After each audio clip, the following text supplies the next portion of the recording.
বিগত কয়েকদিন শরীর খারাপের জন্য ঠিকঠাক করে সংসারের কাজগুলো গুছিয়ে করতে পারছি না, আর তোমাদেরকে কোনো ভিডিও আমি ঠিকঠাক মতন দিতে পারছি না।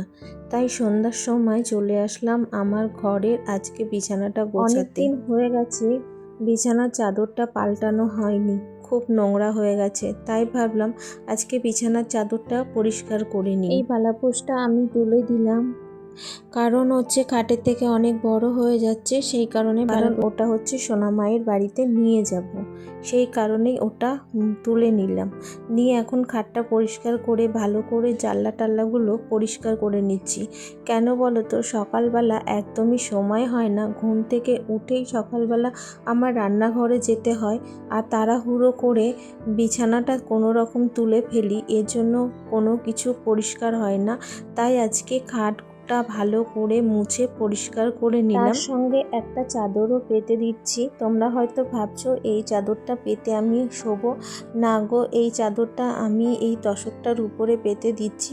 এর উপরে আমি একটা সুন্দর চাদর পাতবো। এই চাদরটা পাতার উদ্দেশ্য হচ্ছে যে তোশকটা নোংরা হবে না, কারণ তোশকটা অনেক নোংরা হয়ে যায়, সেই কারণে হচ্ছে এই চাদরটা আমি পেতে দিলাম। এরপরে আমি এই হলুদ রঙের চাদরটা পাতবো। আর দেখো, এটা এত লাইট কালার আর এত সুন্দর চাদরটা, আমার কিন্তু ভীষণ পছন্দ। তোমাদের এই চাদরটা কেমন লাগলো তোমরা অবশ্যই কমেন্ট করে জানিও। কিসের লাইট কালার ভীষণ পছন্দ, ও যখনই চাদর কেনে লাইট কালারই কেনে। আমার ঘরে বেশিরভাগ চাদরই কিন্তু লাইট কালার, ডিপ কালারের চাদর কিন্তু নেই। তবে কয়েকটা পুরনো চাদর আছে যেগুলো হচ্ছে একটু ডিপ কালার, তো সেগুলো আমার সবসময় পাতা হয় না। তবে কালকে একটু স্বস্তি মিলবে। আজকে যেহেতু চাদরটা আমি পাল্টিয়ে দিলাম, কালকে কিন্তু চাদরটা আমি কেচে নেব। তো শরীর খারাপ হোক যাই হোক, সংসারের কাজ তো করতেই হবে। আর আমি ঘর গোছাতে ভীষণ ভালোবাসি। আমি চাই সব সময় যেন আমার ঘরটা টিপটাপ হয়ে থাকে।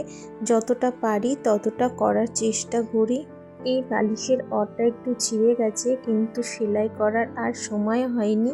যাই হোক, এটা যখন কেচে দেব তখন কিন্তু এটা সেলাই করে নেব। আর আমার এই ধরনের ভিডিও তোমাদের যদি ভালো লাগে, তোমরা কিন্তু অবশ্যই কমেন্ট করে জানিও, তাহলে কিন্তু আমার এই ধরনের ভিডিও তোমাদের সঙ্গে প্রেজেন্ট করব। কারণ আমি ভীষণ ঘর গোছাতে পছন্দ করি। কে কে পছন্দ করো অবশ্যই কমেন্ট করে জানিও। সন্ধ্যার সময় অনেকগুলো কাজ আজকে আমি সেরে রাখবো। শুধু খাট গোছানো নয়, বাকি কাজগুলো করব। তোমরা আমার পেজটাকে একটু ফলো করে নাও, তাহলে কিন্তু বাকি কাজগুলো তোমরা অবশ্যই দেখতে পাবে।